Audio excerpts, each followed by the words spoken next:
نسألك يا من هو الله الذي کہ ہم لوگ اللہ کے حضور دعا کرتے ہیں، پھر اس دعا مانگنے کے بعد وہ معاملہ ہماری مرضی کے مطابق نہ حل ہوا ہو تو پھر اعتراض بھی کیا جاتا ہے کہ میں نے تجھے اتنی دعا بھی مانگی، اتنا صدقہ کیا، فلاں بزرگ کو بھی کہا، پھر بھی نہیں ہوا۔ اب دعا التجا ہے، دعا حکم نہیں ہے، ایک درخواست ہے۔ اب درخواست دہندہ جہاں درخواست دے رہا ہے وہ دے ہی درخواست اس لیے رہا ہے کہ اس کی وہ حیثیت نہیں ہے، تو جب اللہ کے حضور دعا کی جائے تو یہ سمجھ لینا کہ ایسا ہی ہو جیسا میں چاہ رہا ہوں، تو یہ درست نہیں ہے۔ اللہ کریم بہتر جانتے ہیں، اور احادیث کی روشنی میں، قرآن کریم کے ارشادات کی روشنی میں علماء کرام جب اس پر بحث کرتے ہیں تو فرماتے ہیں بندے مومن کی کوئی دعا رد نہیں ہوتی، ہر دعا کو شرف قبولیت ہے۔ اس کی مثال حضرت جی رحمۃ اللہ تعالیٰ علیہ ایسے فرمایا کرتے تھے کہ ایک معصوم ہے، اسے جو چھری یا خنجر ہے اس کی چمک متوجہ کر رہی ہے، لیکن وہ یہ نہیں جانتا کہ یہ چمکدار شے اسے نقصان پہنچا سکتی ہے، اس سے اسے نقصان ہو سکتا ہے۔ آگ کی روشنی اسے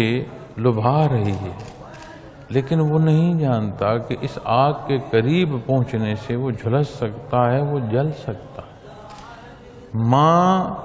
اسے چھری نہیں ہاتھ میں پکڑنے دے گی، اس چھری کی جگہ کوئی اور شے دے کر بہلا دے گی۔ ماں اسے آگ کی طرف نہیں جانے دے گی، کسی اور بات میں لگا لے گی، اس کا دھیان بٹائے گی۔ اب بچہ روتا بھی ہے کہ مجھے یہ کیوں نہیں دے رہے، لیکن اسے والدین وہ شے جو اسے نقصان پہنچانے کا سبب ہو سکتی ہے وہ نہیں دیتے،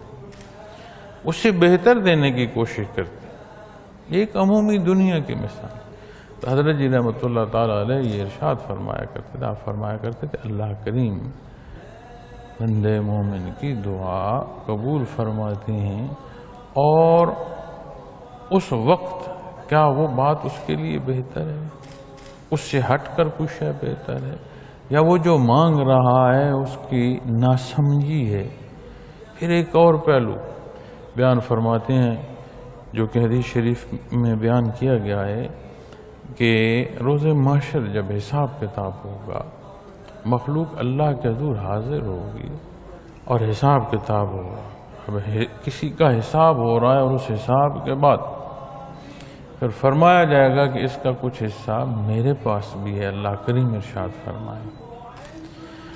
اب اس کا وہ حصہ جو دنیا میں اس نے اللہ سے دعا مانگی تھی، دنیا میں نہ سمجھی تھی کیا پہلو تھا، لیکن اللہ کریم نے اس کی وہ التجا، اس کی وہ گزارشات اپنے پاس جمع فرمائی۔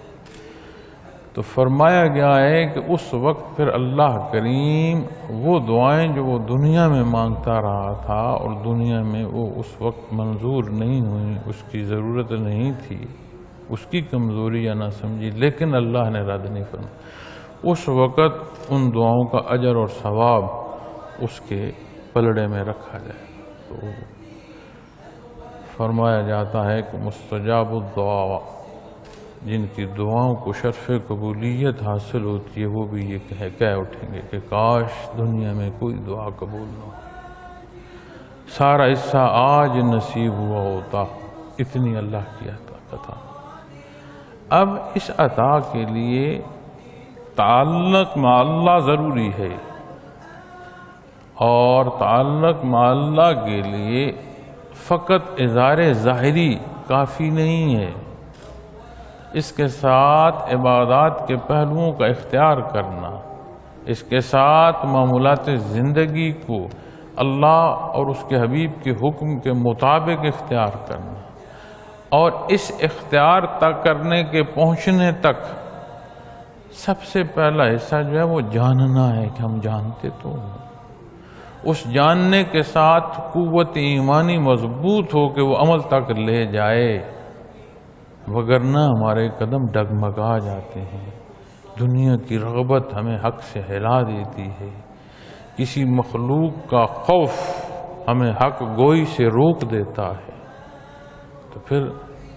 سینے مزین ہو کیفیات محمد الرسول اللہ صلی اللہ علیہ وسلم سے، تو یہ جان اس کی ہے، گردن کٹتی ہے تو کٹ جائے، بات حق پر رہے گی۔